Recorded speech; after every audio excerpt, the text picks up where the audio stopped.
I'm actually standing on part of the roof that came off of the church last night. You can see even right here, part of it is even sticking up. It's extremely heavy, so you can imagine just how strong these gusts of winds were. Just follow me here. You can see we're actually standing right in the middle of a bin. This bin is completely empty. There are two bins just like this one right here. There's about an inch of it, and it's already a sheet of ice. Before I was able to get a little bit of slush up, but you can see now I can't do that at all, and that's really what this entire street is starting to look like. The entrance ramp, however, is going to be closed until about 6:30. What they had to do was lay some sand. I don't want to get too close to get in the way, but they had to lay some sand right here to absorb some of that mineral oil. Parts of the hillside have been falling throughout the morning, even as little as about a minute ago. If you take a look behind me, you can see the slide. There you go. You can see rocks actually coming off of the hillside as we speak. If you take a look right here, you can see just how much water where it came up. You can see right here, that is the water line up against this shed right here. Right now we're up in the luxury loft, and I'll talk to you about luxury. Oh my goodness, we are in a Mercedes S-Class right now, and it is top of the line. At the Kmart on Patrick Street in Charleston, Jed Smith, owner of Smith Company Motor Cars, is on a mission to spread holiday cheer. I got that covered for you, sir. Merry Christmas. Thank you. Smith taking cash out of his own pocket to pay off the Christmas layaway accounts of several shoppers. I didn't expect it at all. I spoke to him back there a while ago because I thought he was in line ahead of me, but I had no idea he was going to pay off my layaway. Oh, thank you so much. Merry Christmas. To see people surprised by generosity makes things fun, and it makes things worthwhile.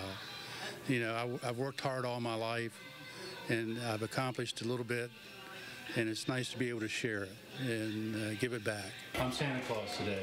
Oh, are you? Thank you. Yeah, so I'm going to cover this for you. Oh, thank you so much.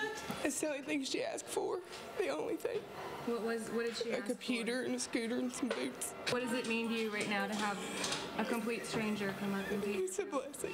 It's just been an overwhelming experience, something very unique that I haven't seen in my 32 years with the company, so it's really heartwarming. I just want to wish you a Merry Christmas, and I'm going to pay for your layaway today. No, oh my God. I have the biggest butterflies in my stomach. I'm very, very excited. I'm happy. I'm blessed. Spreading a little Christmas cheer. Heart is just so overwhelmed right now. One customer at a time. I'm shocked, but, you know, I don't know. Just shocked. Revealing the true meaning of the holiday. That brought tears to my eyes. This is not what Vicki Stanley wanted to wake up to Thursday morning. It looked like a lake, and it was up to the no trespassing signs. Several inches of water standing in her yard, her neighbor's yard, up against her motorcycle, storage unit, and brand new air conditioning unit. I was in a bed asleep, and I heard a knock on the door, and the next door neighbor was coming in from work, and he woke me up to tell me that our yards were flooded. Flooded because of this. A truck trying to pull into the Family Dollar hit a fire hydrant, busting a 6-inch line and sending hundreds of thousands of gallons of water down 99th Street and into these yards. It took crews 3 hours to get the water shut off, but by then, the damage was done. We want to give you an idea of just how much water was in between these trailers. If you take a look right here, you can see there's actually a water line left behind. It's about a foot off the ground, so a lot of water came down here. If you take a look over on this side, you can see it's also around this air conditioning unit. Again, about a foot off the ground. This unit, brand new, $4,000. The owner said it is now destroyed. This area has flooded before. In fact, a busted water main sent water down 99th Street in February.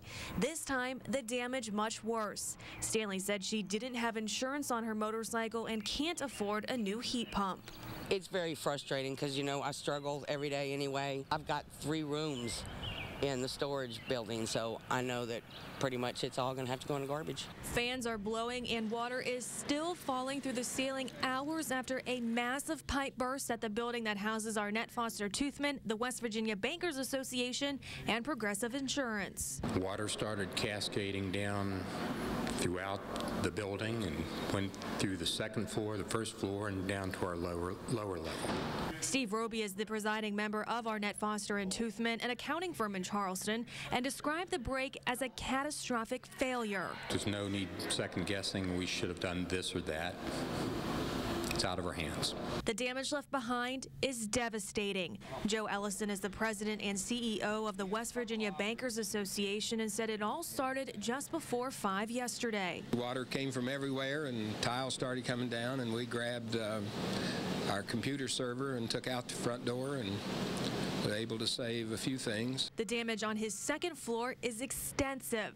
Tiles are missing from the ceiling and water is puddled on the floor. We cried a little bit, and then we realized that that's not the worst thing that can happen. Roby and Ellison said their staff started pitching in as the water came rushing down, carrying valuables outside and covering desks. Today, that same staff is on hand, lending a hand and cleaning up. We're an accounting firm, so we're going into a very busy period of time. He'll be fixed. Wish it hadn't happened. Empty bins of salt are not a good sign in Charleston, and it has city leaders on edge. Everybody likes that nice, comfortable, warm feeling, and we're not getting it right now. We don't have enough salt on the ground that we'd like to have. The city only has about 1,800 tons of salt left. We only saw an inch or two of snow here in Charleston this morning, but city crews use between 500 and 700 tons of salt to treat city streets. Getting more salt in hasn't been easy. I just placed an order yesterday for 4,000 tons. They told me 2 to 3 weeks on it. So, you know, what we got is what we got for right now. The State Department of Highways is also seeing a salt shortage. This district here in Charleston treats 210 miles of state highways from Dunbar to the Turnpike and up to Elkview. This morning they used at least 50 tons of salt. This winter has been brutal and demand for salt has been high up and down the East Coast. The last bay that we're in right now is salt that actually we had about 2 years ago that we didn't use. We hadn't used because of the mild winters we've had up to this. Even though March is just days away and spring is just around the corner, the city isn't holding its breath that this will be the last of winter we'll see or the salt they'll use.